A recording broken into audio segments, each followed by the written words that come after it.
বাংলাদেশে আর বাংলাদেশের বাইরে পৃথিবীর বিভিন্ন প্রান্তে যেখান থেকে চ্যানেল আই দেখছেন, আপনাদের সকলকে সাদর আমন্ত্রণ তৃতীয় মাত্রা দেখবার জন্য। প্রিয় দর্শক, আগামীকাল 15ই আগস্ট জাতীয় শোক দিবস। বাঙালি জাতির জীবনের এক কলঙ্কজনক দিন বা অধ্যায়। 1975 সালের এই দিনে অর্থাৎ 15ই আগস্টে বঙ্গবন্ধু শেখ মুজিবুর রহমান, যিনি তৎকালীন রাষ্ট্রপতি এবং বাংলাদেশের স্বাধীনতার স্থপতি, যার নামে বাংলাদেশ স্বাধীন হয়েছে, যিনি বাংলাদেশের স্বাধীনতা সংগ্রামে নেতৃত্ব দিয়েছেন এবং তার যুদ্ধকালীন উপস্থিতির চাইতে প্রবল ছিল, সেই মানুষটিকে সপরিবারে, দুই কন্যা দেশের বাইরে ছিলেন বলে বেঁচে গিয়েছিলেন, সপরিবারে এবং তার আরও স্বজনদের এবং তার সঙ্গে যারা স্টাফ, পার্সোনাল স্টাফ বা বাড়িতে যারা কাজ করতেন, তাদের অনেকেই নিহত হয়েছেন। এই দিনটিকে স্মরণ করবার জন্যে আজকের এই বিশেষ তৃতীয় মাত্রা আমরা বোঝার চেষ্টা করব বঙ্গবন্ধু শেখ মুজিবুর রহমান হত্যাকাণ্ডের প্রেক্ষাপট, পরবর্তীতে তার হত্যাকাণ্ডের বিচার না করানোর যে আইন হয়েছে, ইতিমধ্যেই বিচার কার্য সমাপ্ত হয়েছে, কিন্তু এখন অনেকের মধ্যে প্রশ্ন আছে যে এই বিচারের নেপথ্যে যারা, এই হত্যাকাণ্ডের নেপথ্যে যারা, বিশেষ করে তাদের বিচার হলো কি না, কতটা হলো, মূল পরিকল্পনা যারা করেছিলেন তারা কি এই বিচারের আওতায় আসলেন কিনা, এবং এই হত্যাকাণ্ডের নানান দিক নিয়ে কথা বলবার জন্য দুজন অতিথি আজকে আমার সঙ্গে স্টুডিওতে একজন রয়েছেন বাংলাদেশ সরকারের মৎস্য ও প্রাণী সম্পদ মন্ত্রী, জাতীয় সংসদ সদস্য অ্যাডভোকেট সমর রেজাউল করিম আমাদের সঙ্গে স্টুডিওতে রয়েছেন, ঢাকার নিজ বাসা থেকে আমাদের সঙ্গে যুক্ত হচ্ছেন বাংলাদেশ সরকারের সাবেক তথ্য প্রতিমন্ত্রী প্রফেসর ডক্টর আবু সাইদ, এবং লেখালেখির সঙ্গে দীর্ঘদিন যুক্ত বঙ্গবন্ধু হত্যাকাণ্ডের উপরে তার একটি বই আছে, ফ্যাক্টস অ্যান্ড ডকুমেন্টস, তিনি আমাদের সঙ্গে নিজ বাসা থেকে যুক্ত হচ্ছেন। স্বাগত আপনাদের দুজনকে তৃতীয় মাত্রায়। অ্যাডভোকেট সমর রেজাউল করিম, আপনার কাছ থেকে শুনতে চাই যে বঙ্গবন্ধু হত্যাকাণ্ডের প্রেক্ষাপট, এবং এটি নিয়ে আইনি লড়াই করেছেন, আপনিও সেই লড়াইয়ের অংশীদার ছিলেন। সো প্রেক্ষাপট এবং এই হত্যাকাণ্ড আসলে কোন মোটিভ নিয়ে করা হয়েছিল মনে হয়? আমি কথা বলার শুরুতেই 15 আগস্টের নির্মম বর্বরতার শিকড় বাঙালি জাতির ইতিহাসের শ্রেষ্ঠ সন্তান, বাঙালি জাতির জনক মহান বঙ্গবন্ধু শেখ মুজিবুর রহমান এবং তার স্ত্রী বঙ্গমাতা বেগম ফজিলাতুন্নেসা মুজিব সহ 15 আগস্টের সকল শহীদদের প্রতি গভীর শ্রদ্ধা জানাচ্ছি। একই সঙ্গে একই বছরের 3রা নভেম্বর ঢাকার কেন্দ্রীয় কারাগারে নৃশংস হত্যাকাণ্ডের শিকার জাতীয় চার নেতার প্রতি শ্রদ্ধা জানিয়ে কথা বলছি।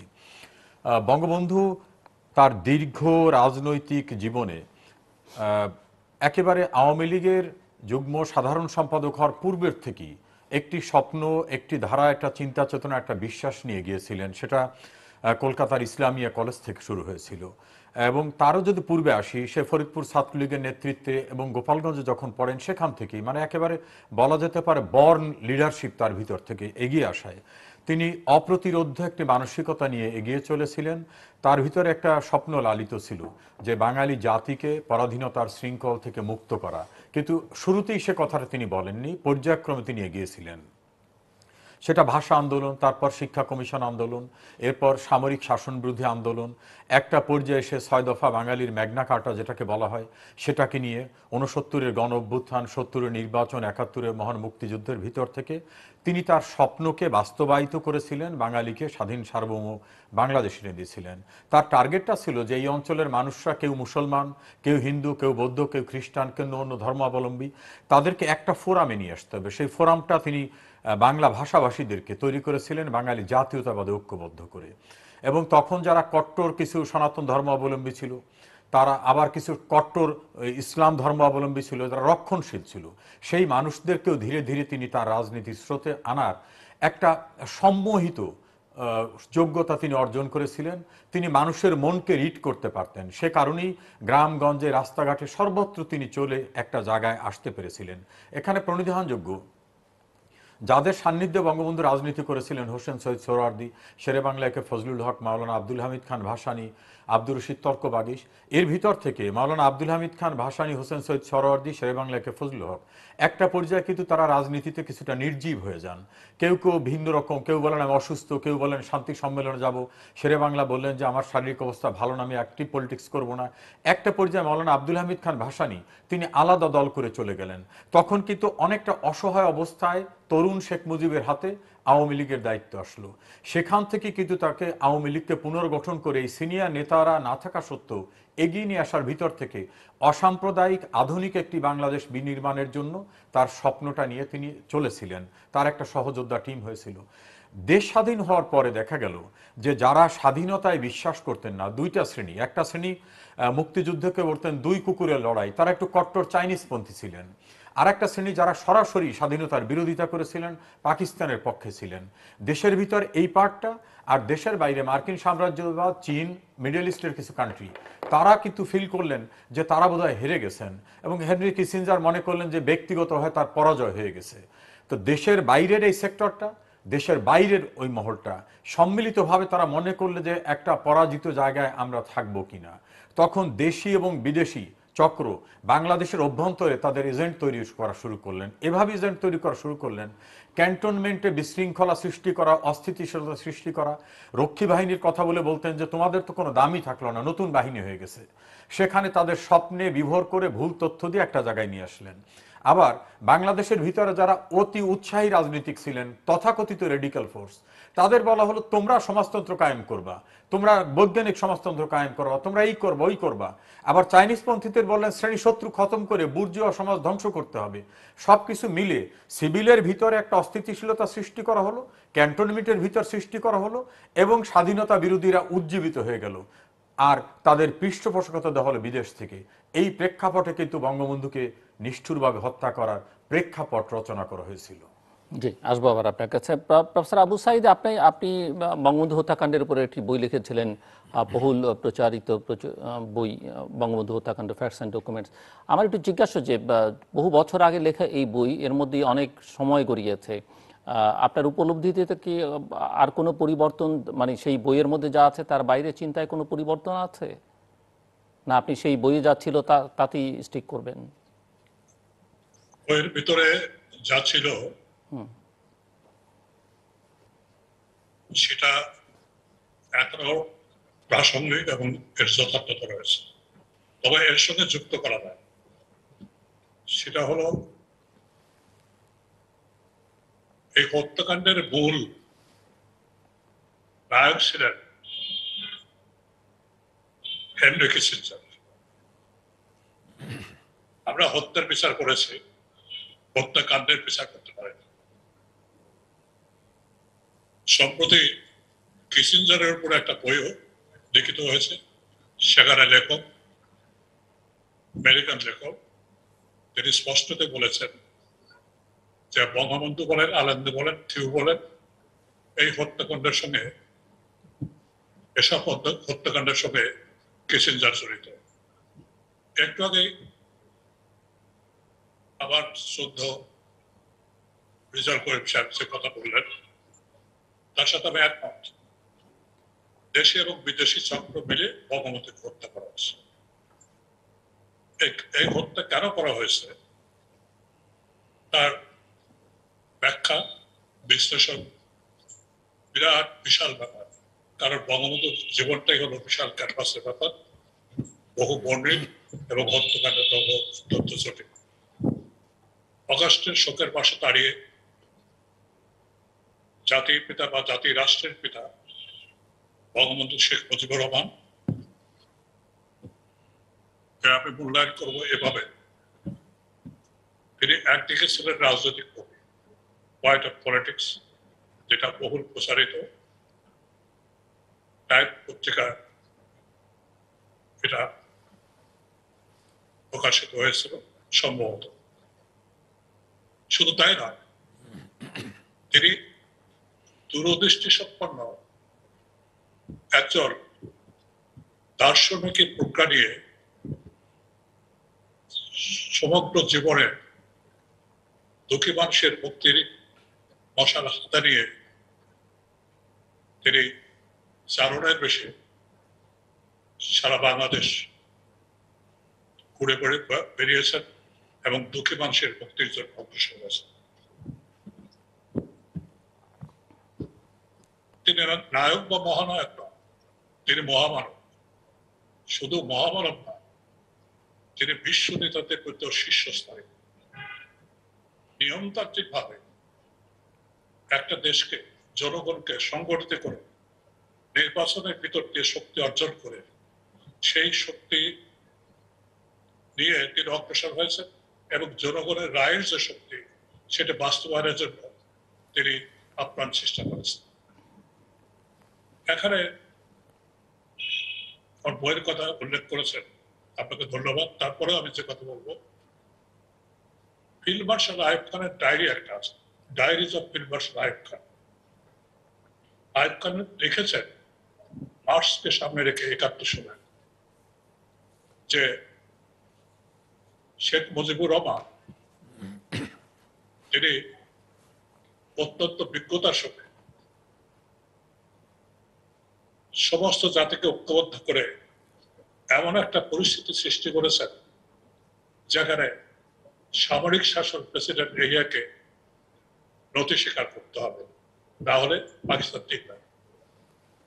তিনি আরো লিখেছেন ডায়েরি, শেখ মুজিব ওই উত্তাল দিনে অত্যন্ত মাথা ঠান্ডা করে ইউডিআই না করে, অর্থাৎ একতরফা স্বাধীনতা ঘোষণা না করে তিনি দক্ষ শিকারের মতো, সেনাপতির মতো তিনি নিঃশব্দভাবে কাজ করেছেন। তার কাজের ধারা ছিল দ্বিমুখী। একদিকে নিয়মতান্ত্রিক আন্দোলনকে এগিয়ে নেওয়া, জনগণকে সুসংগঠিত করা, আর অন্যদিকে পাকিস্তান সামরিক বাহিনী যদি আঘাত করে তাকে সশস্ত্রভাবে প্রতিরোধ করার জন্য সমস্ত জাতিকে ঘরে ঘরে দুর্গ করে তোলার জন্য আহ্বান জানিয়েছেন। তার বাস্তবায়নের জন্য তিনি নির্দেশ দিয়েছিলেন। সেই নির্দেশ অনুসারে ছাত্র, যুবক, শ্রমিক, কৃষক, মেহনতি মানুষ, বুদ্ধিজীবী, চাকরিজীবী সবাই এক কাতারে এক মহড়ায় এসে দাঁড়িয়েছে। পৃথিবীর ইতিহাস যখন কোন জাতি ঐক্যবদ্ধ, সেই ঐক্যবদ্ধ শক্তিরই হয় অপ্রতিরোধ। বঙ্গবন্ধু সেই অপ্রতিরোধ শক্তির নেতৃত্ব দিয়েছিলেন এবং স্বাধীন বাংলাদেশের অভ্যুদয় তার দ্বারাই সম্ভব হয়েছে। আজকে বলতেই হবে এই বাংলাদেশ অভ্যুদয়ের বিষয়টা মার্কিন যুক্তরাষ্ট্র কোনোদিন মেনে নেয়। এমনকি ৭ই মার্চ বঙ্গবন্ধু যেদিন ঐতিহাসিক ভাষণ দেন, সেদিন বঙ্গবন্ধুর কাছে দুটো বার্তা আসে। একটা বার্তা পাঠিয়েছিলেন প্রেসিডেন্ট ইয়াহিয়া খান, আর সশরীরে দেখা করে মার্কিন যুক্তরাষ্ট্রের বার্তাটা ছড়িয়েছিলেন তখনকার রাষ্ট্রদূত হারল্যান্ড। বলেছিলেন, তুমি যদি একতরফা স্বাধীনতা ঘোষণা করো তাহলে যুক্তরাষ্ট্র তোমার সাথে থাকবে। বঙ্গবন্ধু এর আগেও কিন্তু 15 কি 16 ফেব্রুয়ারি তাজউদ্দিন সাহেব, ডক্টর কামাল হোসেন কয়েকজনকে নিয়ে, ব্যারিস্টার আমিরুল ইসলাম কয়েকজনকে নিয়ে বলেছিলেন যে প্রয়োজন হলে আমি এখনই একতরফা স্বাধীনতা ঘোষণা করব। কিন্তু তখন বায়াপ্পা ছিল একতরফা স্বাধীনতা ঘোষণার পরে 10 লক্ষ লোককে হত্যা করা হয় জেনারেল অযোগ্য সহ। সেদিন বিশ্বের সারা জায়গায় এটা বুঝে বঙ্গবন্ধু তার পদক্ষেপ থেকে জেনেভা কনভেনশন অনুসারে প্রথম আক্রমণকারী হলে একতরফা স্বাধীনতা ঘোষণা করলে গণতান্ত্রিক বিশ্ব অথবা সমাজতান্ত্রিক বিশ্ব যে সমর্থন করবে না, একথা বুঝতে পেরেই তিনি স্বাধীনতা ঘোষণা করেন। প্রফেসর আবু সাইদ, আমি একটু থামিয়ে দিতে চাই, মানে আপনি যদি ছোট করে শেষ করেন জি জি, এই জায়গাটা। সেটা হলো এই, বঙ্গবন্ধু তার সমগ্র জীবন সাধনা, যেমনটি সমরেজাল্ট শেখ বলেছেন, তার লক্ষ্য ছিল দুঃখী মানুষের মুক্তি। সেই মুক্তির মশাল নিয়ে তিনি অগ্রসর হয়েছিলেন। রাষ্ট্র প্রতিষ্ঠা করেই তিনি রাষ্ট্র কিভাবে পরিচালনা হবে, রাষ্ট্র পদ্ধতি কি হবে, রাষ্ট্রের কাঠামো কি হবে, পুনর্গঠন কি হবে, সবকিছুই তিনি করেছিলেন। এবং তখনই তিনি স্থির করেছিলেন রাষ্ট্রীয় 4 মূলনীতির কথা, যার সংবিধানে মুক্তিযুদ্ধের ভিতর দিয়ে রক্ত শহীদের রক্ত অর্জিত সেই রাষ্ট্রীয় 4 মূলনীতি আমরা অর্জন করেছিলাম তার সংবিধানে। আমি আসবো এই পর্যায়টা শুনতে আপনার, কারণ সেই সংবিধানের স্বাক্ষরকারীদের মধ্যে আপনিও একজন। আমরা আসবো সেই কথা শুনতে। তার আগে আমি অ্যাডভোকেট সমর রেজাউল করিম এটা আপনার কাছ থেকে শুনতে চাই। মিস্টার মিনিস্টার, যেটি প্রফেসর আবু সাইদ বলছিলেন যে বঙ্গবন্ধু হত্যার বিচার হয়েছে, হত্যাকাণ্ডের বিচার কিন্তু এখনো হয়নি। আমি সাইদ ভাইয়ের সঙ্গে একমত যে বঙ্গবন্ধু হত্যাকাণ্ডের, আমি সুপ্রিম কোর্টের একজন সিনিয়র লয়ার হিসাবে আমার যে পর্যবেক্ষণ, এই বঙ্গবন্ধু হত্যা মামলার সঙ্গে আমি প্যানেলে লয়ার হিসাবে ছিলাম এবং আমি খুব গভীরভাবে বিষয়টাকে পর্যালোচনা করেছি, পর্যবেক্ষণ করেছি। আমার কাছে মনে হয়েছে যে আমাদের দেশে যে বিদ্যমান আইন দণ্ডবিধি, এই দণ্ডবিধিতে কয়েকটা অধ্যায় আছে। প্রথম একটা অধ্যায়ের কথা আমি বলবো যে কারো দায়িত্বে অবহেলার কারণে যদি কোনো অপরাধ সংগঠিত হয় তাহলে তিনিও অপরাধী হবেন। যেমন আপনি একটা গাড়ি ড্রাইভ করার সময় আপনি অসতর্ক ছিলেন, সেই অবস্থায় যদি কোনো দুর্ঘটনা ঘটে কারো মৃত্যু হয় তাহলে আপনার দায়িত্ব অবহেলার কারণে, অথবা একটা ডেভেলপমেন্ট ওয়ার্ক চলতেছে, আপনি প্রপারলি প্রোটেকশন মেজার্স টানেননি, নিচে কেউ মারা গেলে আমাদের ক্রিমিনাল লতে বলে, দণ্ডবিধির ৩০৪ কত বলে যে গাফিলতির কারণে মৃত্যুর জন্য আপনি অপরাধী হবেন। তাহলে বঙ্গবন্ধুকে প্রোটেকশন দেওয়ার জন্য যারা দায়িত্বরত ছিলেন, সেটা সিভিল অ্যাডমিনিস্ট্রেশনের হোক, ল এনফোর্সিং এজেন্সির হোক, বা যদি অন্য কোনো ইউনিটের দায়িত্বপ্রাপ্ত কেউ থেকে থাকেন, তাদের ব্যর্থতার দায় কিন্তু দণ্ডবিধি অনুযায়ী হওয়ার কথা ছিল, তাদের কাউকে আইনের আওতায় আনা হয়নি। সেকেন্ড হচ্ছে আমাদের যে কনস্পিরেসি বলা হয় বাংলাদেশের বিদ্যমান আইনে, যে অপরাধমূলক ষড়যন্ত্র, সে অপরাধমূলক ষড়যন্ত্রের সূচনা কিন্তু আপনি সুইডেনে থেকে বাংলাদেশে যদি কোনো হত্যাকাণ্ডের জন্য আপনি ইন্ধন যোগান, তাহলে যদি সেটার সার্কমাস্টেন্সিয়াল এভিডেন্সে লিঙ্ক অফ চেইনে মেলে, তাহলে আপনি কিন্তু তার সঙ্গে সম্পৃক্ত। বঙ্গবন্ধুকে হত্যার জন্য যে প্রচেষ্টা হয়, সেই প্রচেষ্টায় প্রথম টার্গেটটা শুরু হয় 1972 সনের জুন মাসে। মেজর ফারুক মার্কিন দূতাবাসে গিয়ে বললেন যে আমরা অস্ত্র কিনবো। সেখানে কিন্তু তিনি কোনো অথরিটি ছিলেন না অস্ত্র কিনতে, গভর্নমেন্টের পক্ষে রিপ্রেজেন্ট করতে যাওয়ার জন্য, সেখানে তিনি গেলেন।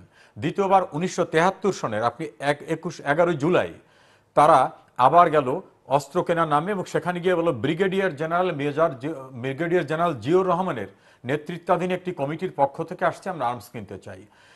74 সালের 13ই মেতে আবার কর্নেল ফারুক রশিদ হাই কমিশনে গেলেন এবং তারা বলেন আমরা সরকার উচ্ছেদ করতে চাই, তোমাদের সাহায্য চাই, আমেরিকান হাই কমিশনে।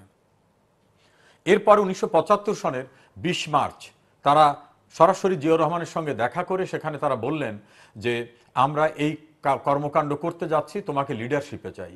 জিয়র রহমান ব্যক্তিগত কারণে সেটা অংশগ্রহণ না করলেও তিনি বলছিলেন যে তোমরা যদি এটা করতে চাও তোমরা এগিয়ে যাও। তার টার্মসটা ছিল গো অ্যাহেড। এটা জিল্লুর ভাই আপনি জানেন, আপনি একাধিকবার এইসব বিষয় নিয়ে অনুষ্ঠান করেছেন।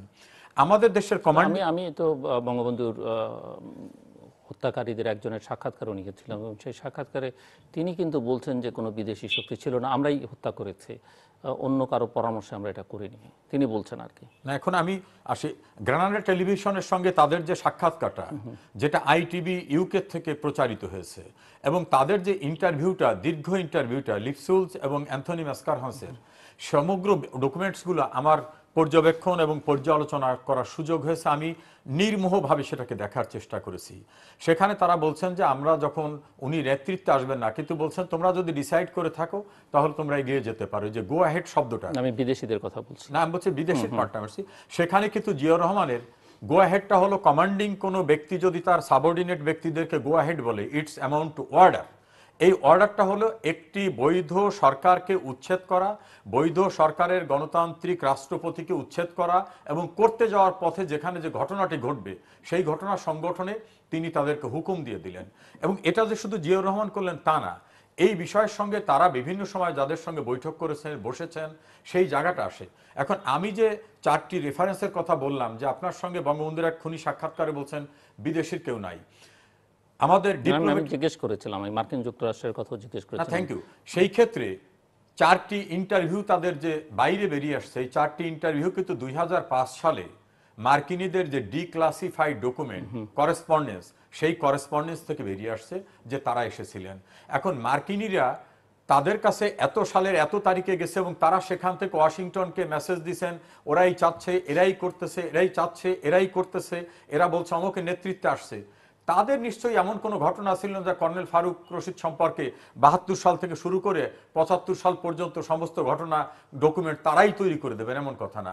আবার গ্রানাডা টেলিভিশনে তারা যে ইন্টারভিউ দিয়েছেন সেই ইন্টারভিউর ডকুমেন্টসটা আমার কাছে এখনো আছে। সেখানে তারা বলছে আমাদের first choice, obviously our first choice of general Zia. এবং সেখানে তারা যে বিভিন্ন অন্যদের সাহায্য নিয়েছেন দেশ বিদেশে সেটারও তারা কিন্তু সেখানে ইঙ্গিত করেছেন।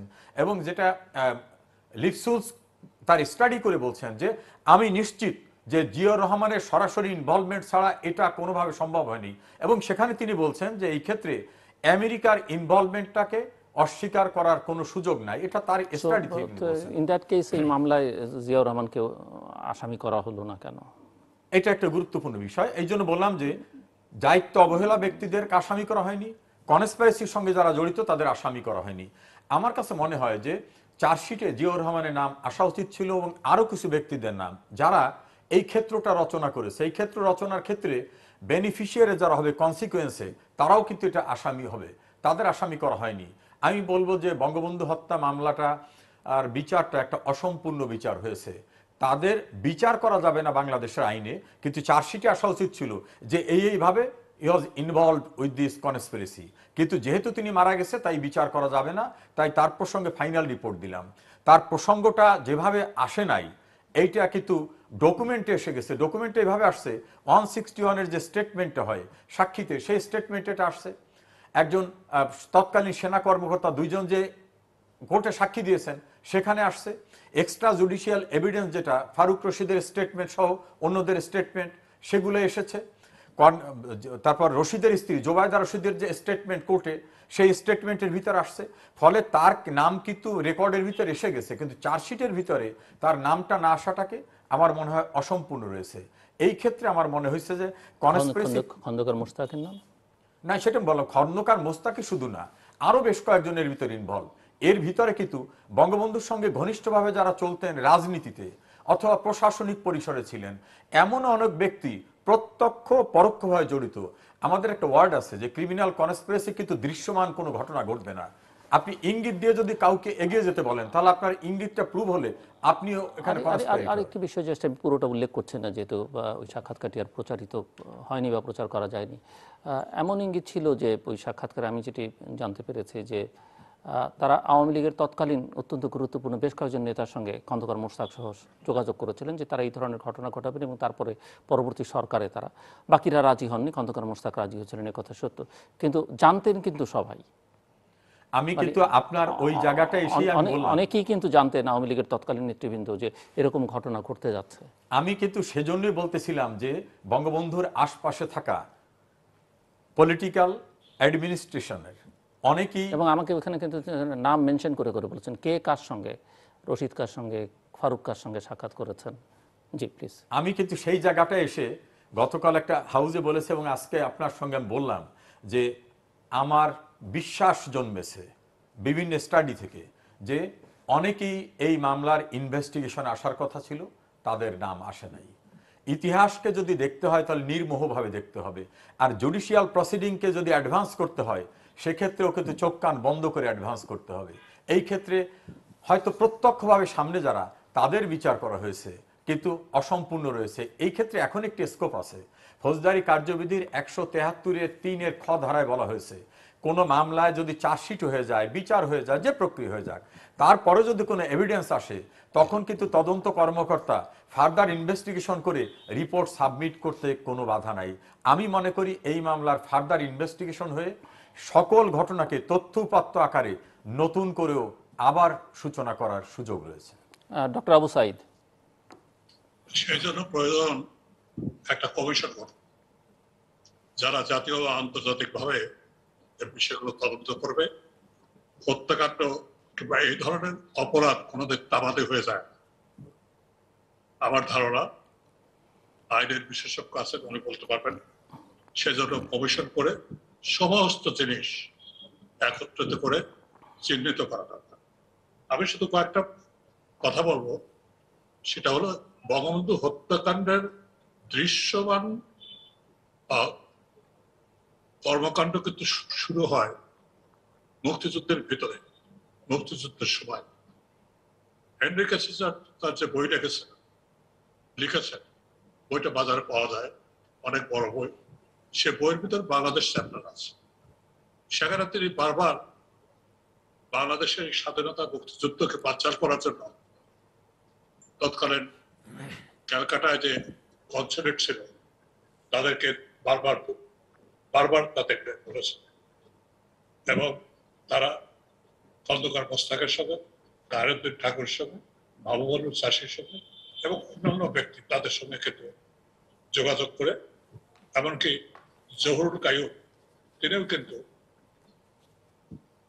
বঙ্গবন্ধু যাতে জীবিত থাকেন এবং তার হত্যাকাণ্ডের বিষয়ে তিনিও কিন্তু অবগত ছিলেন। মুক্তিযুদ্ধের ভিতরে সেটা সম্ভব হয়।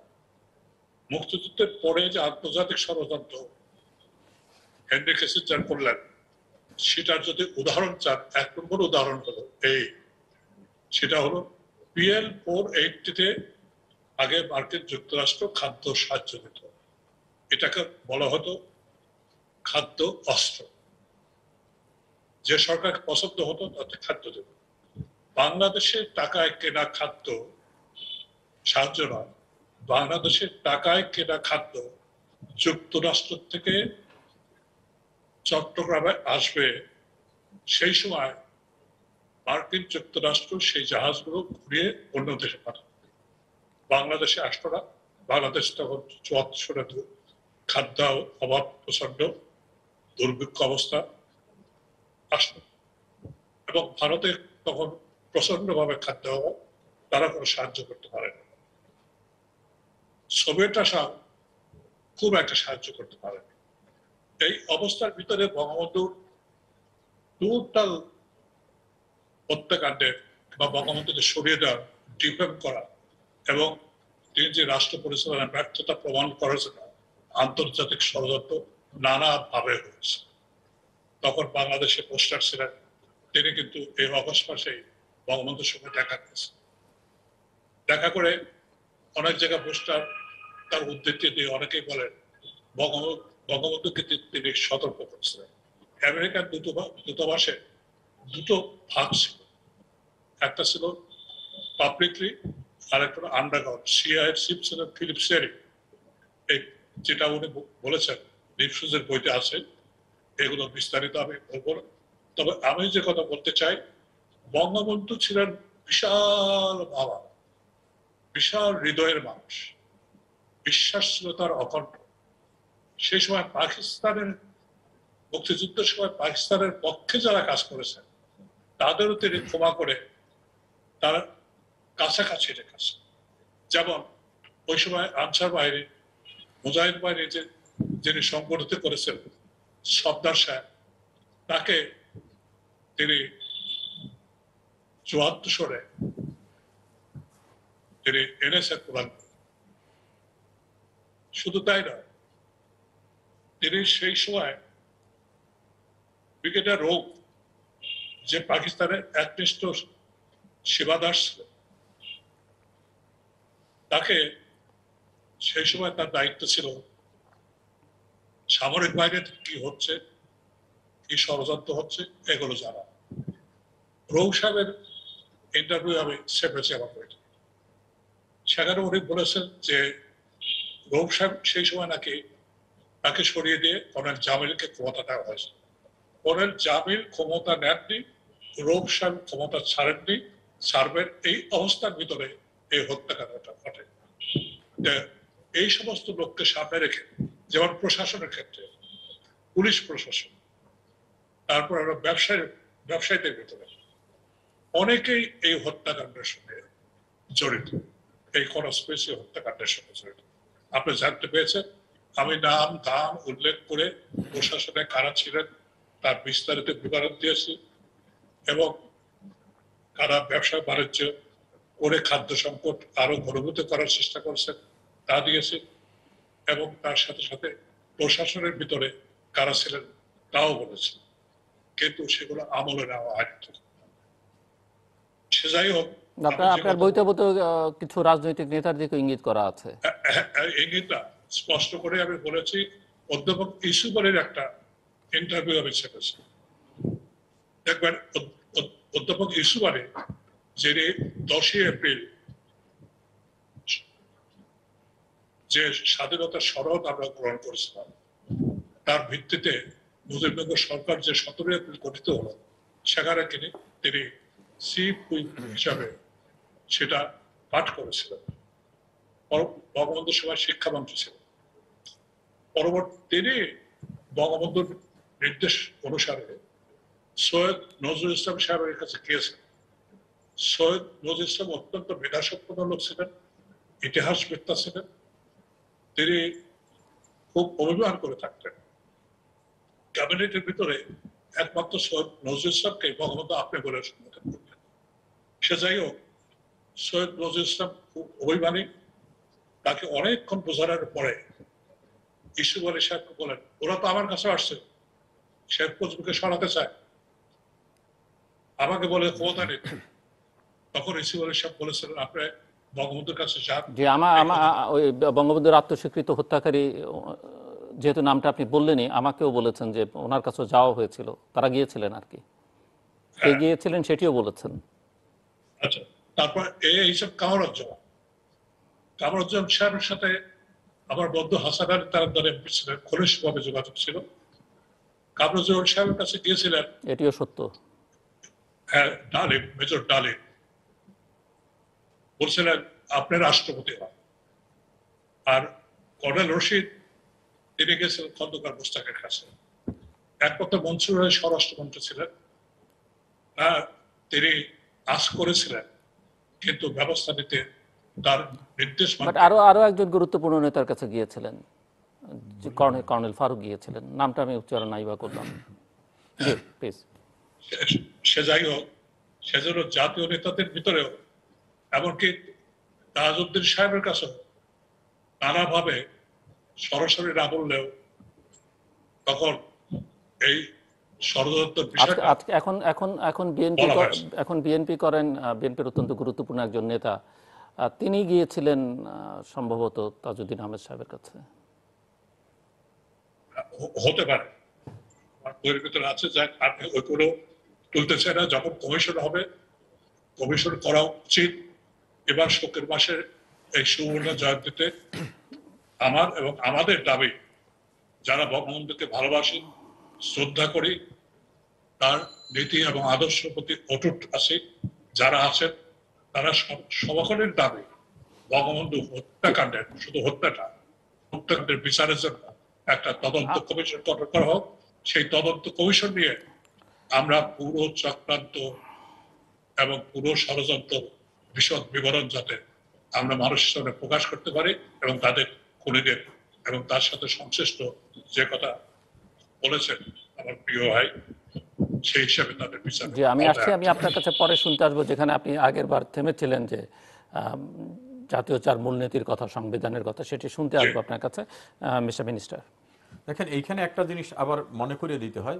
আমাদের দেশের বিদ্যমান আইনে কিন্তু বলা হয়েছে, যদি কোনো বেআইনি কর্মকাণ্ড সংগঠনের কোনো ষড়যন্ত্র হয়, সেই ষড়যন্ত্রের বিষয় যদি কাউকে জানানো হয় যে এই ষড়যন্ত্রটা আমরা করতেছি বা এই কাজটা আমরা করব, যে কাজটা আইনে স্বীকৃত না, যখনই তিনি জানবেন তার দায়িত্ব। আমার সিম্পল প্রশ্ন সেটি যে এই লোকটা তো প্রকাশ্যেই গিয়েছেন। না, আমি সেটা বলছি যে বলছি, তখন কিন্তু আইন হচ্ছে তার দায়িত্ব, তিনি যারা এটাকে ঠেকাতে পারবেন, বন্ধ করতে পারবেন, তাদেরকে জানানো, এবং জানানো শুধু না, তার লিগ্যাল স্টেপস নিতে হবে। যদি তিনি স্টেপস না নেন, তাহলে তিনি যেটা জানলেন এবং নির্বাক থাকলেন বা মৌন থাকলেন, তার দ্বারা যদি কোনো অপরাধ সংগঠিত হয়, তাহলে সেই অপরাধে তিনি ওই সাইলেন্সের ভিতর থেকে তিনি কনসেন্ট দিয়ে অপরাধ সংগঠনে অ্যাবেটর হলেন, তাহলে তিনিও কিন্তু যে ঘটনা সংগঠিত হলো সেই ঘটনার সমদায়ে তিনি অভিযুক্ত হবেন। যেমন একটি হত্যাকাণ্ডে যিনি হুকুম দেবেন, তিনি কিন্তু যিনি হত্যাকাণ্ড সংগঠিত করবেন তারও যে অপরাধ, আর যিনি হুকুম দিলেন বা প্ররোচনা দিলেন তিনি অপরাধ। এই ক্ষেত্রে কিন্তু কনস্পিরেসির ধারাবাহিকতায় যে অপরাধ সংগঠিত হয়েছে, কনস্পিরেসি কিন্তু শুরু হয়েছে অনেক আগের থেকে। যারা জানলেন তাদেরও কিন্তু দায়িত্ব ছিল এটাকে বন্ধ করা বা লিগ্যাল স্টেপস নেওয়া। সেটা যারা নেন নাই, আমি একজন আইনজীবী হিসাবে, নাগরিক হিসেবে বলবো, অপরাধ তো তারাও করেছেন।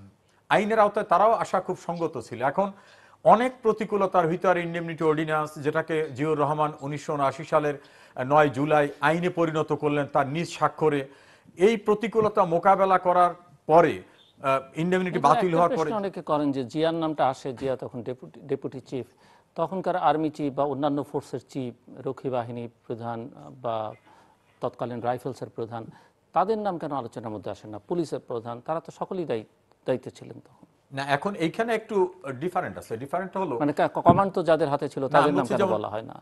তৎকালীন বিডিআর এর যারা, বিডিআর কিন্তু এখানে ডিপ্লয়েড ছিল না, ডিপ্লয়েড ছিল না, কিন্তু পুলিশের রেসপন্সিবিলিটি ছিল প্রোটেকশন ইনশিওর করা। নিশ্চয়ই জানেন যে তৎকালীন এই বাহিনী প্রধানরা সবাই নতুন সরকারের, বঙ্গবন্ধু হত্যাকাণ্ডের পরে যে সরকার খন্দকার মোশতাক, সেই সরকারের শপথ গ্রহণ অনুষ্ঠানে সবাই ছিলেন।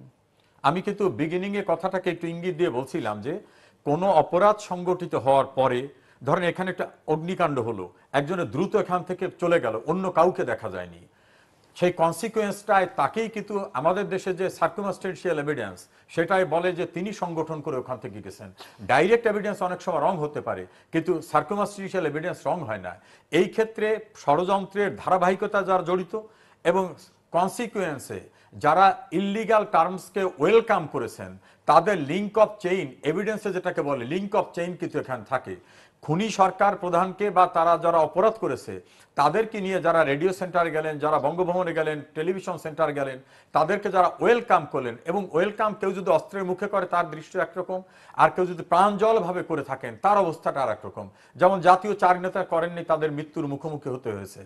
যারা এটার ভিতরে ইনভলভ ছিলেন, সেটা পুলিশ প্রধান হন, সেনা প্রধান হন, অন্যান্য যারাই ছিলেন, আমি তো মনে করি যদি আমি আইনের সূক্ষ্ম জায়গায় আসি, বন্দুকের মুখে রাজি করানো যায়নি। আমি ওই সাক্ষাৎকার থেকে অন্তত 2-3 জন নেতার নাম আমি শুনেছি, আমাকে বলেছেন ওনারা যে তাদেরকে কোনোভাবেই মানানো যায়নি, জাতীয় 4 নেতার বাইরেও এরকম আরো। না, সেটা আপনি যে একজন আত্মস্বীকৃত খুনির ইন্টারভিউ নিয়েছেন, তারা বলছে যে বন্দুকের নলের মুখেও আমরা কয়েকজনকে রাজি করাতে পারিনি, তাহলে অন্যরা রাজি হলেন কেন? এবং তারা তো রিজাইনও দেননি।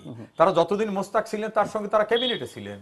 তারা যদি বুঝতাম যে না ছেড়ে চলে আসছেন বা অজ্ঞতা দেখিয়েছেন বা অন্য কোনো অপারগতা দেখিয়েছেন, তারা কিন্তু সেটা দেখেন না, তারা এনজয় করেছেন, তারা বেতন নিয়েছেন, বেনিফিট নিয়েছেন, এবং একইভাবে কিন্তু এই ধারাবাহিকতা অব্যাহত রয়েছে। এখন যেটা আমি বলছিলাম যে ইন্ডেমনিটি অর্ডিন্যান্স বাতিল করা কঠিন অবস্থা ছিল, তার বিরুদ্ধে কিন্তু হাইকোর্টে রিট পিটিশন হলো, রিটে দীর্ঘদিন শুনানি হলো, রিট পিটিশনের ডিসিশন হওয়ার পর আবার অ্যাপিলেট ডিভিশনে গেল, অ্যাপিলেট ডিভিশনে কিন্তু এটাকে চূড়ান্তভাবে নিষ্পত্তি করার পর বঙ্গবন্ধু হত্যাকাণ্ডের বিচারের পথ পরিক্রমা প্রশস্ত হলো।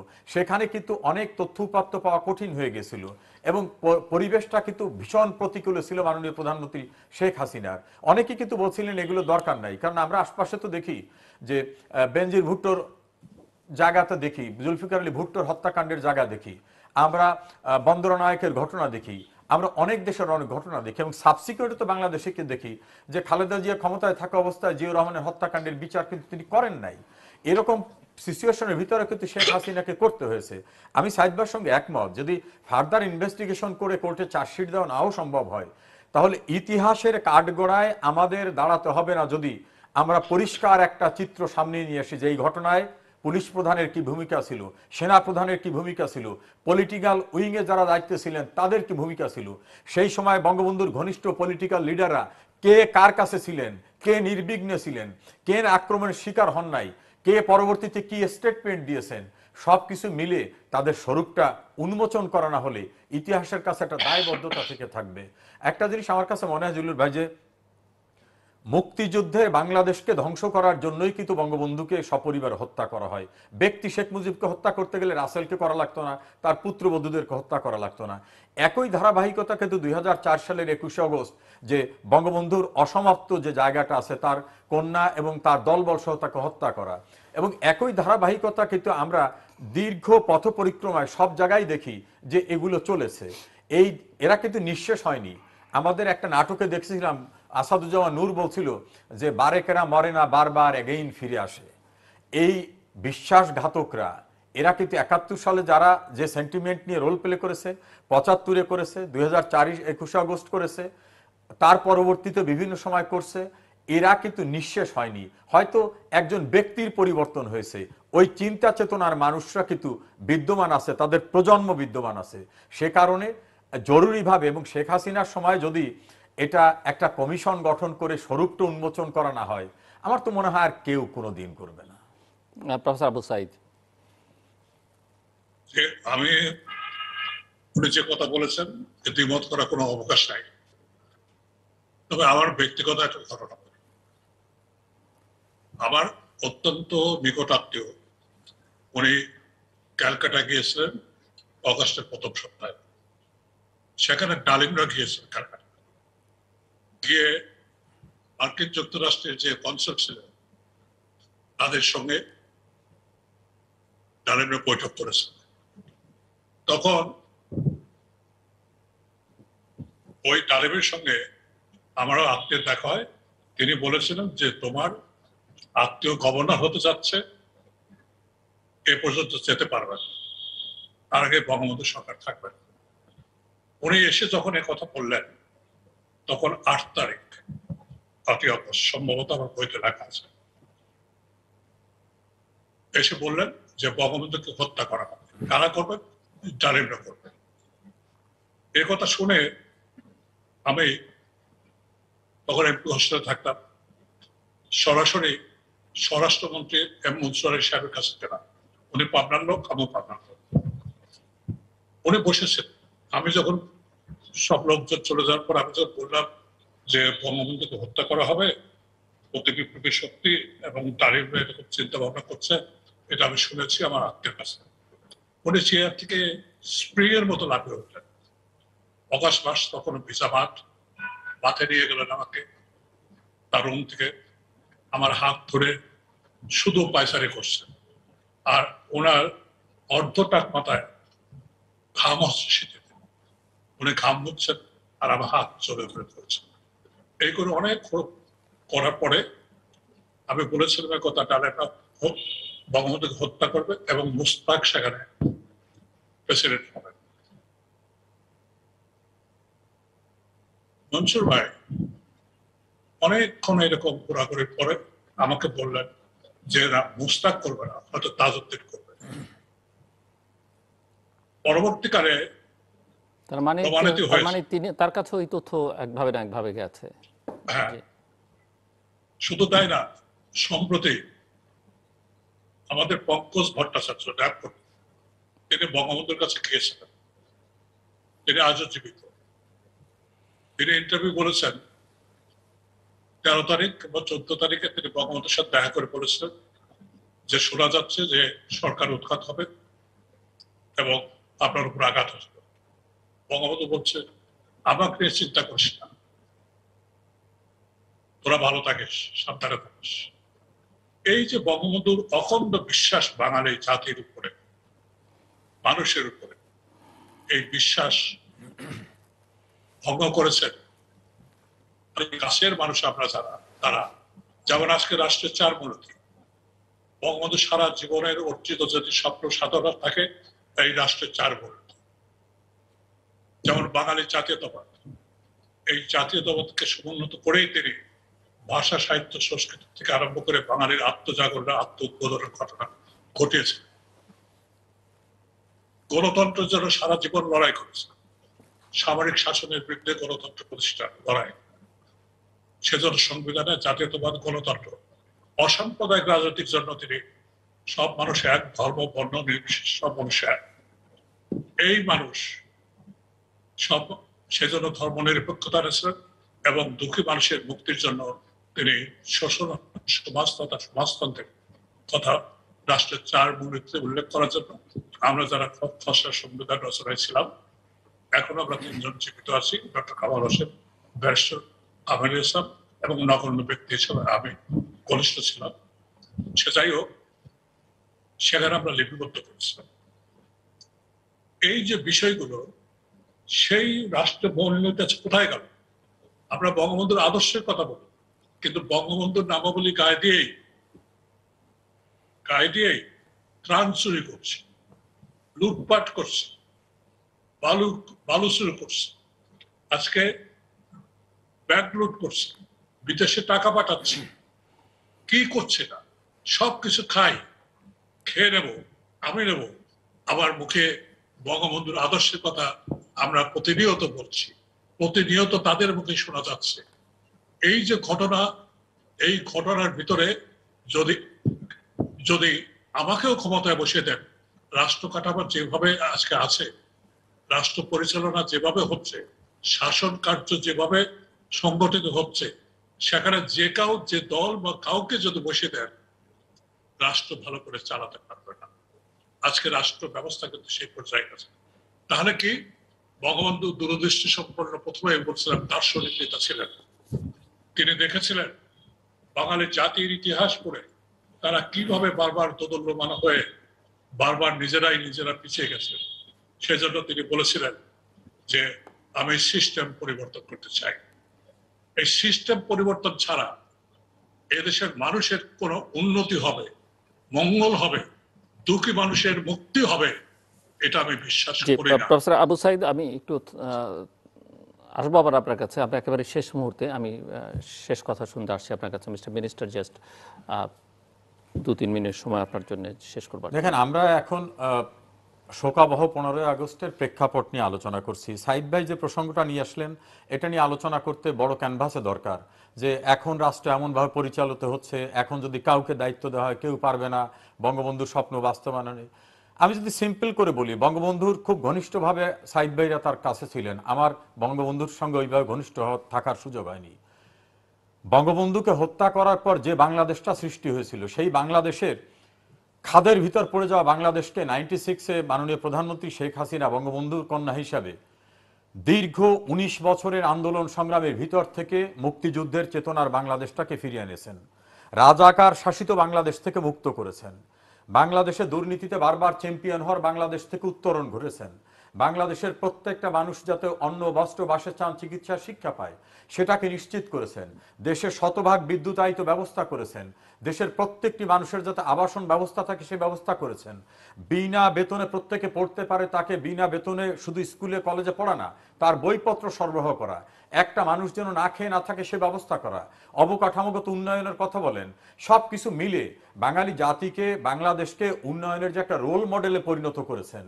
হ্যাঁ, প্রশাসন নিয়ে অনেক আলোচনা হতে পারে, দুর্নীতি আলোচনা হতে পারে, অব্যবস্থাপন নিয়ে আলোচনা হতে পারে, কিন্তু সাইদ ভাই যেভাবে বললেন যে এখন যে অবস্থায় নিয়ে আসা হয়েছে কেউরি বসাইলে আর কিছু করতে পারবে না, তাহলে তো আমার মনে হয় মঙ্গল গ্রহ থেকে কেউরি নিয়ে আসা ছাড়া আর কোনো উপায় নাই।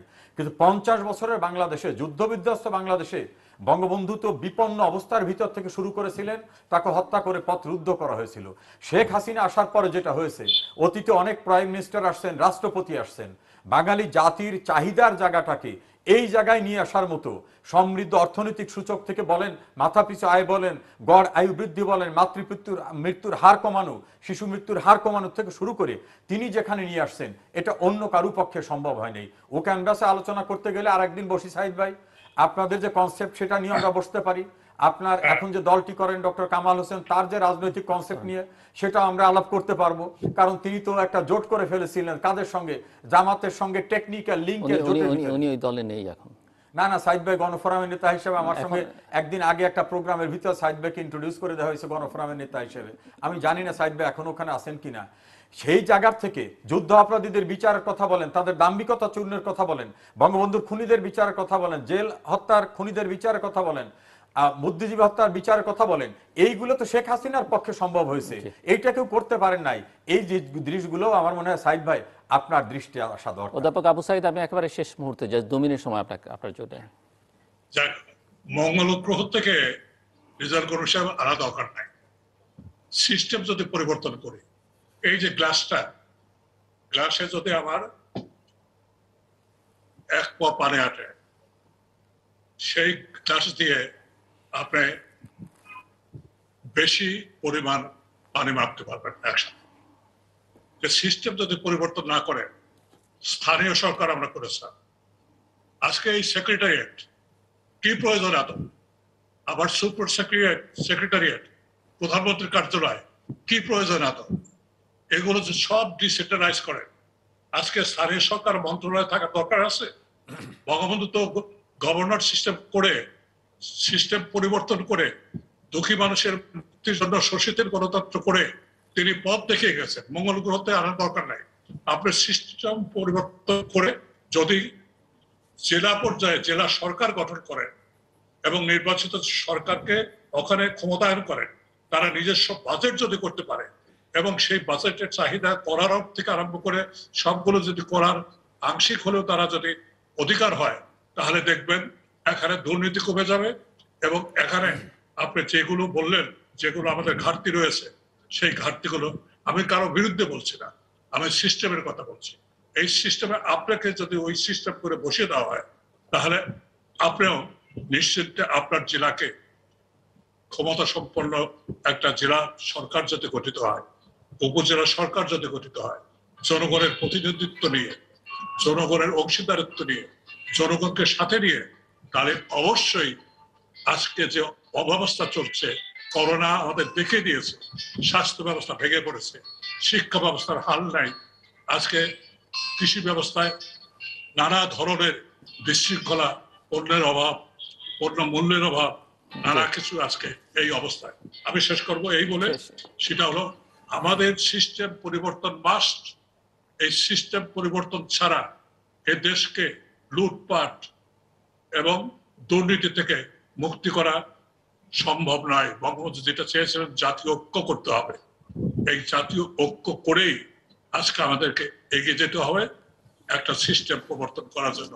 সব দল, সব মতের মানুষকে একসাথে করে আসুন আমরা স্বপ্নের সোনার বাংলা, যে অর্থে আমরা স্বাধীনতা যুদ্ধ করেছিলাম, সেই রক্ত বীজে উদ্দীপ্ত হয়ে আবার শপথ গ্রহণ করি জাতি রাষ্ট্রের পিতা বঙ্গবন্ধু শেখ মুজিবের আরাধ্য স্বপ্ন এবং সাধনা আমরা বাস্তবায়ন করব। ধন্যবাদ। 30 সেকেন্ডস। দেখুন, সব দল সৎ মতের সকলকে আমরা ঐক্যবদ্ধ করার কোনো সুযোগ এই দেশে নাই।